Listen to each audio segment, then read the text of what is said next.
अगर नहीं रोकना चाहिए तो फिर हटा देते हैं, फौज को हटा देते हैं, बीएसएफ को हटा देते हैं, तारबंदी को, सब कुछ हटा देते हैं। आ जाओ फिर मैं ये पूछता हूं, बांग्लादेश बनाया क्यों? फिर पाकिस्तान बनाया क्यों यार? मतलब देश भी चाहिए, देश लेने के बाद फिर अपने बंदे भी भेजने हैं वापस, ये क्या लॉजिक है? सीए को जोड़ दिया एनआरसी से, समझ रहे हैं आप दोस्तों? अब पाकिस्तानी एक दूसरे की गर्दन काट रहे हैं, पाकिस्तानी मुसलमान एक दूसरे की गर्दन काट रहे हैं, उसकी भी जिम्मेदारी इंडिया की है। अफगान एक दूसरे को निपटा रहे हैं, उसकी भी जिम्मेदारी भारत की है। बांग्लादेशी एक दूसरे को निपटा रहे हैं, वो भी जिम्मेदारी भारत की है। নমস্কার, আপনাদের সবাইকে স্বাগত। শোনা যাচ্ছে ভারত সরকার কিছুদিনের মধ্যে সিএএ অ্যাক্ট আইন নিয়ে আসছে। এর আগে আইন নিয়ে ভারতের কিছু জায়গায় ব্যাপক আন্দোলন হয়। এ বিষয়ে ভারতীয় মেজর গৌরব আরিয়া কি বলছেন শুনুন। दोस्तों, इस बार लोकसभा में CAA citizenship amendment act notify होने वाला है। 2019 में इसको पहले फ्लोट करा गया था, इनैक्ट करा गया था और बोला था कि जनवरी से ये लागू हो जाएगा अगले साल, यानी कि 2020 से सीएए लागू हो जाएगा। लेकिन फिर कोई प्रोसीजरल इश्यूज थे जिसकी वजह से नहीं हो पाया। तो दोस्तों, आज की तारीख में सीएए कहां पे होल्ड है? क्योंकि जो उसके रूल्स हैं वो नोटिफाई नहीं हुए हैं, there is a certain process to it, इसलिए होल्ड पे। लेकिन ये काम भी अब हटने वाला है, जो रोड़ा था बीच में हटने वाला है। CAA is going to become a reality. अच्छा दोस्तों, सीएए है क्या? सबसे पहले मैं आपको यह बताऊं, फिर मैं आपको आगे की खबर बताऊंगा। बड़ी इंटरेस्टिंग है, वीडियो को लास्ट तक आप जरूर देखिएगा। दोस्तों, सीएए की टोटल स्टोरी ये है कि 31 दिसंबर 2014, इस डेट को याद रखिएगा, ठीक है? 31 दिसंबर 2014 ये कट ऑफ डेट है। अब 3 देश हैं, बांग्लादेश, पाकिस्तान, अफगानिस्तान। बांग्लादेश, पाकिस्तान, अफगानिस्तान में जो नॉन मुस्लिम माइनॉरिटीज हैं, जिसमें शामिल हिंदू, सिख, क्रिश्चियन, बुद्धिस्ट, जैन, पारसीज, इन सबको भारत की नागरिकता दी जाएगी या दी जा सकती है। उसका प्रोसेस एक सिटीजनशिप का प्रोसेस है। और दोस्तों, इसमें यह नहीं है कि आप कहीं और के हिंदू हैं या कहीं और के सिख ईसाई हैं तो ऑटोमेटिकली आपको भारत की सिटीजनशिप, नहीं, आपको उसके लिए अप्लाई करना पड़ेगा। लेकिन जो टाइम लिमिट है उसमें कि आपको इतने साल लगेंगे, उसमें रियायत दे दी गई है। तो ये एक फैसिलिटी दी गई। ऐसी फैसिलिटी क्यों दी गई? सीएए की जरूरत क्यों पड़ी? देखिए, इस पूरी जगह में देयर आर 3 मुस्लिम कंट्रीज, ठीक है? आपको पता है वो मुस्लिम कंट्रीज हैं पाकिस्तान, अफगानिस्तान और बांग्लादेश। और यहां पे माइनॉरिटीज का बेड़ा गर्क है। यहां पे एक्टिवली जाके माइनॉरिटीज को मारा जाता है। जैसे एक जमाने में वो प्रोग्राम्स होते थे ना ज्यूज के खिलाफ, यहां पे आज भी ऐसा होता है। बांग्लादेश में कितना देखा हमने, बंगाली हिंदुओं को मार दिया। बड़ी आम सी बात बांग्लादेश में, it's not a rarity, right?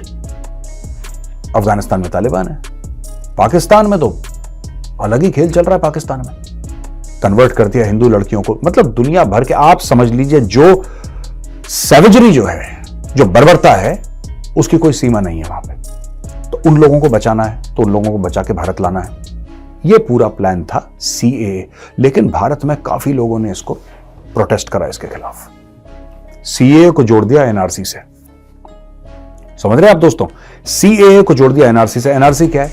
National register of citizens. मैं उस पर थोड़ी सी देर में आऊंगा और मैं आपको बताऊंगा इसको क्यों जोड़ा गया, क्यों ये पूरा शाहीन बाग का मैटर जो चला था, पूरा फ्रॉड चला था ना, ढकोसला शाहीन बाग वाला, और बड़े बड़े बॉलीवुड के सेलिब्रिटीज वहां पे और बड़े बड़े सो कॉल्ड पत्रकार जिन्होंने आजकल छोड़ दिए हैं टीवी चैनल और यूट्यूब पे हैं, सारे बड़े पत्रकार वहां पे जय जयकार उनकी हो रही है। और पूरा झूठ, पूरा फरेब, पूरा फ्रॉड, ठीक है, पूरी 420 वहां पे करी गई है। और आज मैं आपको बताऊंगा क्या क्या और सीएए क्यों जरूरी है। पहली बात, आप ये समझ लीजिए कि India is a natural home for humanity end of course India is a natural home for Hindus.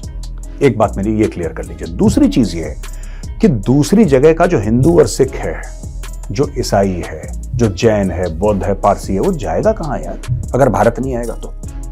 Pakistan में तो क्या सभी को कन्वर्ट कर दो, सभी की लड़कियां उठा लो? पाकिस्तान में तो ये this is the national sport. Unfortunately मुझे ऐसे वर्ड्स यूज करने पड़ रहे हैं और मुझे कोई खुशी नहीं हो रही यूज करने के बाद। This is the national sport. Hindu की लड़की उठा लो, वो तो काम ही नहीं करते हैं। जो मजबूर है उस पर ताकत दिखानी है, जो मजबूर है उस पर ताकत दिखाओ। उसकी औरत उठा लो, उसकी बीवी, बच्चे, बेटी, जिसको उठाना है उठा लो। ये पाकिस्तानी करते हैं। अब देखिए, हमारी फौज के सामने हथियार डाल देते हैं, सरेंडर कर देते हैं। तो आप समझ रहे हैं औकात औकात का फर्क होता है। अब दोस्तों चक्कर ये है कि सीएए उनको एक उम्मीद की किरण दिखाई दे रही है, जो पाकिस्तानी हिंदू हैं। और मैं ये चाहता हूं कि भारत सरकार over a period of time वहां पे जितने भी हिंदू और सिख भाई हैं, जितने भी ईसाई हैं, जितने भी बौद्ध पारसी जैन हैं, सबको भारत ले आए, पाकिस्तान को जगह रहने की। दोस्तों आपको पता है सीएए के खिलाफ जब कुछ लोगों ने, कुछ इंटरेस्टेड पार्टीज ने मुहिम चलाई तो 94 डिस्ट्रिक्ट्स में चली, 94 डिस्ट्रिक्ट्स पूरे भारत में यह मुहिम चली। आपको पता है दोस्तों, एक ऐसा कानून जो अभी तक पारित नहीं हुआ है, उसके चलते 31 लोगों की मौत हो गई, क्योंकि जो नहीं चाहते थे सीएए हो, उसने इसको ऐसा बता दिया। मैं आपको बता रहा हूं, जो शाहीन बाग में लोग बैठे थे ना, जो शाहीन बाग में आवाम बैठा था, जो कॉमन लोग थे, मैं उनको गलत नहीं कहता, उनको तो पता ही नहीं था क्या है ये। कितने मीडिया वालों ने इंटरव्यू लिया और मैंने हर एक इंटरव्यू देखा, जितना ज्यादा मैक्सिमम मैं देख सकता था, अक्रॉस चैनल्स यार, अक्रॉस चैनल्स। और मैंने ये बात देखी, मैंने बोला यार ये बड़ा अजीब काम है यार ये इनका। वो कह रहा है कि सीए है क्या, एनआरसी है क्या। तो वो बंदा शाहीन बाग में कहता है कि यार इसका ये मतलब है कि सारे मुसलमानों को देश से निकाल देंगे, हमारी नागरिकता छिन जाएगी। ओ भाई, आपके बाप दादा परदादा भारत में पैदा हुए, भारत में दफन, आपके बच्चे यहां, किसकी औकात है जो आपको निकाल दे? मैं मुसलमान भाइयों बहनों से कह रहा हूं, किसकी औकात है जो आपको देश से निकाल दे? आपको कोई, ये शाहीन बाग के जो हैं मुस्लिम्स, मैं उनसे बात कर रहा हूं यार, आपको कौन निकाल सकता है ऐसे यार? ये को हलवा है क्या? निकाल दिया हमें। पर ये जो इंटरेस्टेड पार्टीज थी, इन्होंने खूब हल्ला करो, खूब इनमें डिसइंफॉर्मेशन, सोशल मीडिया पे पूरे ये निकाल देंगे मुसलमानों। कौन निकाल रहा है किसको यार? अब मैं आपको दोस्तों 2-3 एग्जांपल देता हूं, आपको पता लगे ना एनआरसी के बारे में, नेशनल रजिस्टर ऑफ सिटीजंस, वो क्या है मैं आपको बताता हूं। ये तो सीए का मामला हो गया कि यहां से हिंदू, सिख, ईसाई, जैन, पारसी, बौद्ध, इनको लेकर आएंगे भारत, उस पे भी।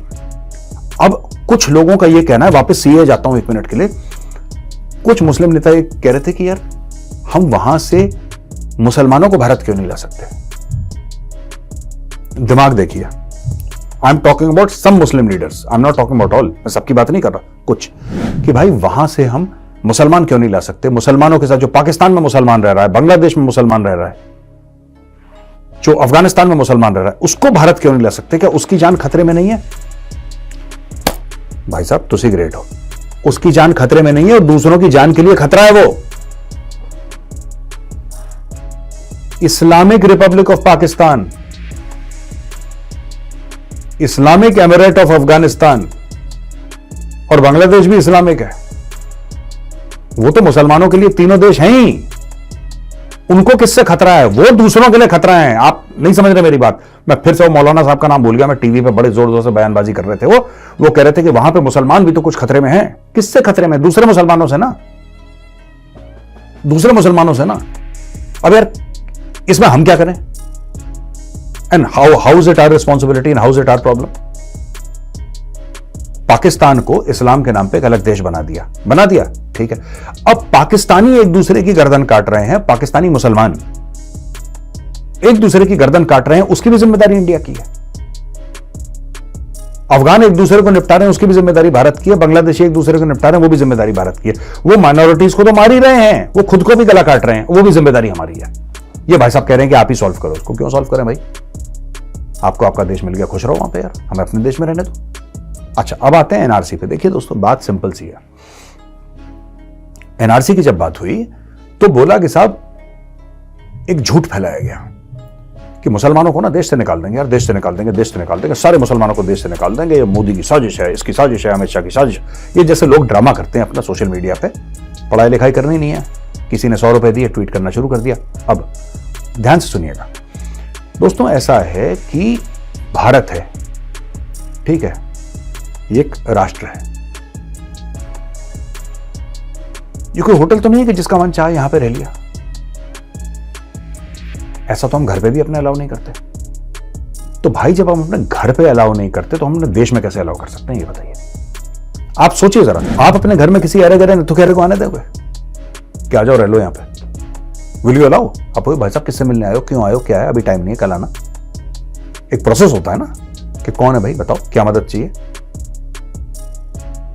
हमारे पास रात को कोई रहने की जगह नहीं थी, आपका घर हमें सामने देखा कि रोशनी चल रही है, हमने सोचा आज रात आप ही के घर में बिता लें। ऐसा होता है कहीं पे? नहीं होता ना। तो भाई मैं यही कहना चाह रहा हूं आपको, जो बाहर से गैर कानूनी तौर से आएगा उसको देश से निकालना पड़ेगा, उसको देश से निकालना पड़ेगा। पूरे मैं बता रहा हूं, ये रोहिंग्या इतने आ गए हैं, आसाम से लेकर जम्मू से लेकर बेंगलोर तक, हर जगह, मतलब कहां पे नहीं है ये, कलकत्ता में भरे पड़े हैं, कलकत्ता में यार रोहिंग्या भरे पड़े हैं, अंधाधुंध तरीके से बांग्लादेशी रोहिंग्या वहां पे आके बैठ गए। अब बताओ रोकना चाहिए कि नहीं रोकना चाहिए? अगर नहीं रोकना चाहिए तो फिर हटा देते हैं, फौज को हटा देते हैं, बीएसएफ को हटा देते हैं, तारबंदी को, सब कुछ हटा देते हैं, आ जाओ फिर मैं ये पूछता हूं बांग्लादेश बनाया क्यों? फिर पाकिस्तान बनाया क्यों? बनाया क्यों यार? मतलब देश भी चाहिए, देश लेने के बाद फिर अपने बंदे भी भेजने हैं वापस, ये क्या लॉजिक है? ओ भाई आप खुशी खुशी अपने मुल्क में रहो यार, आपको जो आपके मुल्क में आग लगानी आग लगाओ, मेरा उससे क्या लेने देना यार? और मैं क्यों टैक्स भरूं क्योंकि तुम्हारे मुल्क में प्रॉब्लम है? जय हिंद, जय जवान, जय किसान।